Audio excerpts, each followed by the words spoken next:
Assalamualaikum warahmatullahi wabarakatuh. Perkenalkan, nama saya Muhammad Isyam, NIM 19650075. Pada video kali ini saya akan mereview materi teknik pengujian perangkat lunak pada mata kuliah rekayasa perangkat lunak. Baik, dimulai dari latar belakang. Pengujian perangkat lunak adalah elemen kritis dari jaminan kualitas perangkat lunak dan merupakan review puncak terhadap spesifikasi, desain, dan pembuatan program. Pengujian perangkat lunak menghabiskan upaya 30-40% dari total pekerjaan proyek. Untuk proyek yang membahayakan nyawa manusia, biasanya pengujian bisa 3-5 kali proyek biasa. Kemudian di sini ada terminologi. Terminologi terdiri atas 4, yaitu reliability atau ukuran kesuksesan yang digunakan untuk mengukur kesesuaian antara pelaku yang terjadi dengan perilaku yang diinginkan. Kemudian di sini ada failure, yaitu penyimpangan perilaku yang diamati dengan perilaku yang dikehendaki. Kemudian di sini ada error, di mana keadaan sistem berada pada suatu keadaan. Jika sistem terus melakukan proses akan dapat mengakibatkan terjadinya failure. Kemudian di sini ada fault, bug atau defect, penyebab atau mekanis atau algoritmis dari suatu error, kesalahan desain atau coding. Kemudian di sini ada software reliability atau keandalan perangkat lunak. Probabilitas sistem perangkat lunak yang tidak menyebabkan failure pada sistem pada suatu waktu tertentu dengan kondisi tertentu atau IEE. Di sini ada definisi testing, di mana testing software adalah proses mengoperasikan software dalam kondisi yang dikendalikan untuk verifikasi apakah yang telah berlaku sebagaimana yang telah ditetapkan menurut spesifikasi. Are we building the system right?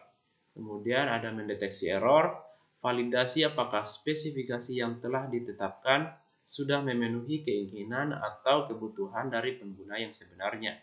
Are we building the right system? Kemudian di sini ada proses testing, terdiri atas requirement testing, analisis proses, ada product specification proses, ada design proses, ada testing proses. Di sini terbagi atas 2, yaitu verification proses dan validation proses. Kemudian di sini ada tujuan pengujian perangkat lunak. Pertama, menemukan kesalahan atau fault sebanyak mungkin dari perangkat lunak yang diuji. Membuat perangkat lunak yang diuji setelah perbaikan dilakukan menjadi perangkat lunak yang berkualitas. Melakukan pengujian secara efektif dan efisien.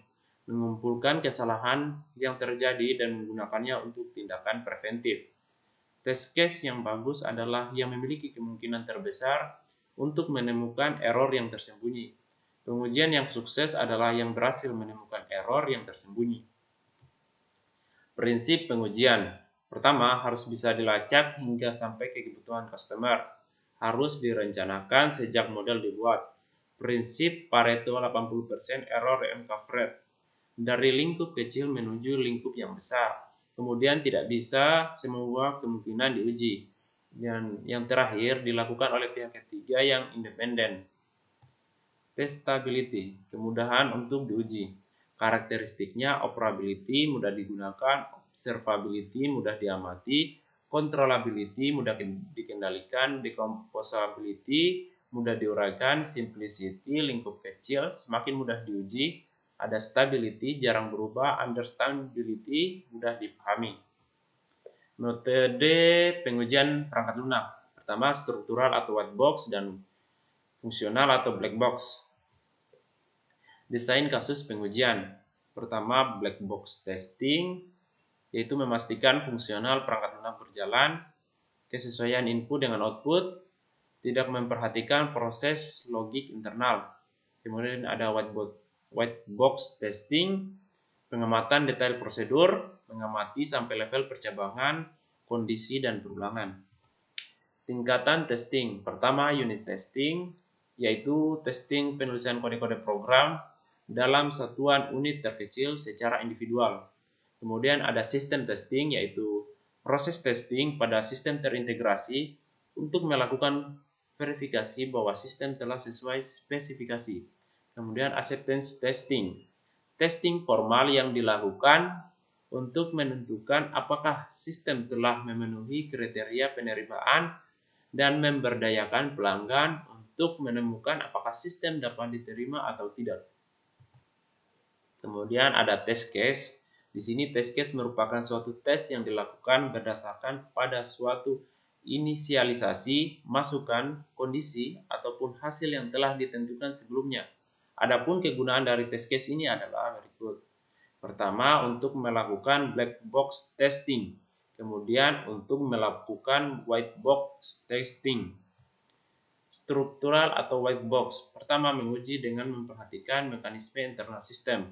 Kemudian menguji untuk memastikan operasi internal berjalan sesuai spesifikasi. Dan yang terakhir, semua komponen diuji.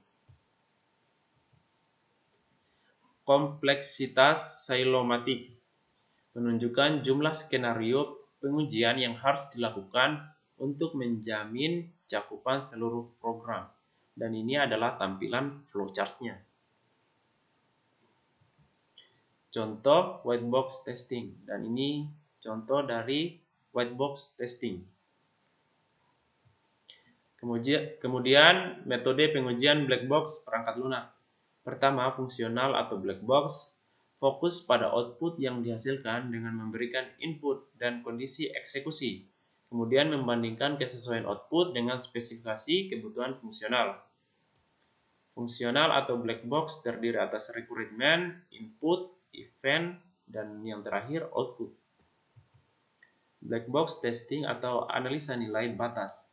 Yang pertama, menguji untuk input di sekitar batas atau maupun bawah sebuah range nilai yang valid. Kemudian, menguji nilai maksimal dan minimal.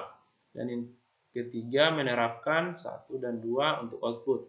Dan yang terakhir, menguji batas struktur data yang dipakai, misalnya ukuran array. Dan perbandingannya di sini spesifikasi kebutuhan yang sama dimungkinkan menghasilkan aplikasi atau perangkat lunak yang berbeda. Kemudian skenario pengujian pada aplikasi yang demikian bisa digunakan untuk skenario pengujian aplikasi serupa yang lain.